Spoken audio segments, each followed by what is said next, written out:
The conflict between Russia and Ukraine has become the bloodiest in Europe since World War II. However, in the aggressor country, it is called a special military operation. After the SBU carried out Operation Spider's Web, the fury in Russia reached such a level that new calls were made for the head of the Kremlin, Vladimir Putin, to officially declare war on Ukraine.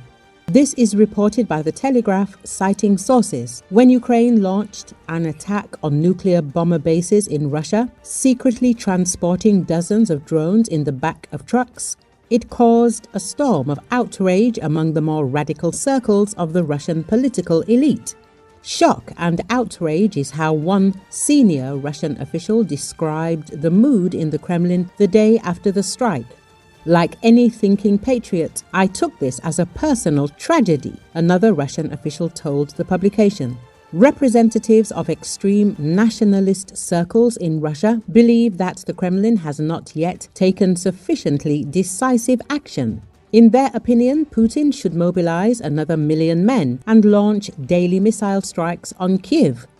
The Telegraph reports that journalists spoke to several people close to the Kremlin who agreed to comment on condition of anonymity. Explosions, drones, sabotage, and possibly even terrorist attacks. This is what awaits us if Zelensky's regime is not completely destroyed, said one of the current officials in the Russian government. He described himself as a hawk and admitted to sympathy for the late head of the Wagner group, Yevgeny Prigozhin, who staged a mutiny against Putin in 2023. If Ukraine ceases to exist in its current form, the criminal underground will be demoralized, he said. However, despite the scale of the Ukrainian strike, which the US estimates damaged at least 20 Russian nuclear bombers, the Kremlin is taking a more cautious approach for now, the journalists noted. As reported on June the 1st, Ukraine carried out a special operation in the rear of the Russian Federation, hitting targets at the Russian airfields Belaya, Dyagilevo, Olenia, and Ivanovo. The strategic aviation of the aggressor state was based there, regularly shelling peaceful Ukrainian cities. The approximate value of the equipment damaged as a result of the special operation of the Web Security Service exceeds $7 billion. Total losses of enemy aircraft amount to 41 units, including A-50, Tu-95, Tu-22, Tu-160, as well as AN-12 and IL-78 aircraft.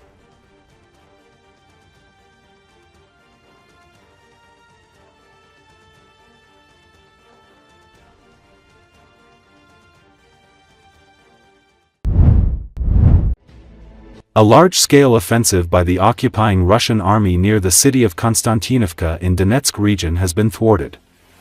The invaders, who launched an attack with dozens of armored vehicles and motorcycles, were stopped by artillery strikes. As a result, at least 15 armored vehicles of various types, 8 motorcycles belonging to the occupying army were destroyed by explosions along with their crews. Most of the infantry soldiers participating in the attack were also killed.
Vladimir Putin's idea of creating a buffer zone on Ukrainian territory along the border with Russia is idiotic, unless it is information cover for a full-scale offensive deep into Ukrainian territory, according to Russian war criminal Igor Girkin-Strelkov, currently serving a prison sentence for criticizing the Kremlin. Girkin's Telegram channel, currently run by his wife, published excerpts from his letter with his reasoning about the harmfulness of the buffer zone idea. The former field commander of the DPR group emphasizes that the creation of such a zone on the Ukrainian side of the border will not give Russia anything from a strategic point of view. Even if we manage to create a buffer zone along our borders, 30 or even 50 kilometers deep, and we stop there, the war will not stop. Strikes on our rear regions will not stop, since for attack drones and especially for missiles, a distance of 30 to 50 kilometers is generally insignificant, writes Girkin. He emphasizes that a great many Russian troops will have to be deployed to capture and subsequently hold the border strip. At the same time, simply pushing the Ukrainian armed forces away from the border will not mean their defeat, which means that military actions will continue. According to Girkin, in this form, Putin's plan does not bring Russia closer to its strategic goal, the destruction of the Ukrainian state, but only moves it away from it. The very idea of buffer zone, if they really intend to do this, is a losing option that will lead us to failure in the war. Simply put, from a strategic point of view, the idea of buffer zone is idiotic, writes Girkin. At the same time, he admits that Putin's words about plans to create buffer zones in the Sumy and Kharkov regions could be just a propaganda ploy to mask our offensive intentions. Recall, recently Russian President Vladimir Putin recently declared that Russia may need to create a buffer zone inside Ukrainian territory to protect Russian border regions from drone and artillery attacks. This statement, while framed as a defensive measure, signals a strategic shift, justification for deeper territorial expansions beyond areas Russia has claimed as its own. Ukraine's foreign ministry responded to the statement later in the day, saying Putin's remarks are further evidence that Russia is not meaningfully interested in peace. I remind the world that Putin's statements about the buffer zone come amid active efforts to achieve a full, durable ceasefire, stop the killing, and advance peace. Foreign Minister Andriy Sybiha said, "These new aggressive claims clearly reject peace efforts and show that Putin has been and remains the only reason the killing continues. He needs to face more pressure to end this war. And as for the buffer zones, there can be a buffer zone on the territory of Russia, which is why Ukraine has been conducting an operation there since last year."